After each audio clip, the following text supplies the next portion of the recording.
Welcome to the Slop Temple. We pray this video helps. In this video, I will show how to jack up a Mini Cooper. Begin by parking on a level surface, set the parking brake, and chock the wheels opposite the lift side. Inspect the owner manual for the correct jacking points under the pinch weld or subframe. Use a hydraulic or scissor jack rated for your Mini and lift slowly while observing the vehicle's stability. Place jack stands under manufacturer-recommended supports before lowering onto them. Before you start, gather a quality jack, 2 jack stands, wheel chocks, and a lug wrench appropriate for Mini lugs. Confirm the jack capacity exceeds your vehicle weight and inspect stands for damage. Loosen the wheel lug nuts 1 or 2 turns while the car sits on the ground to prevent wheel spin.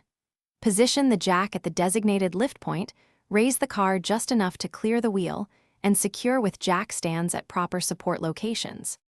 Quick recommendation: if you enjoy handy guides, consider the Kindle Paperwhite for relaxed reading in the garage or coffee break between jobs. It feels great to read repair manuals and owner notes on a glare-free screen that stores hundreds of titles and lasts weeks on a single charge. If you want one, check the description for the link and deals. And if this is helpful, please subscribe and like. Now let's get back to the video.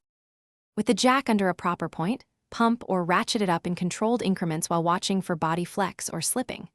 Once the tire clears the ground, set a jack stand under the recommended support and adjust it to the same height as the lifted corner. Carefully lower the jack until weight transfers to the stand, then remove the jack. Reverse the steps to lower, raising slightly to remove stands, then lower slowly and torque lug nuts to spec. Thanks for watching. Consider subscribing if we helped you.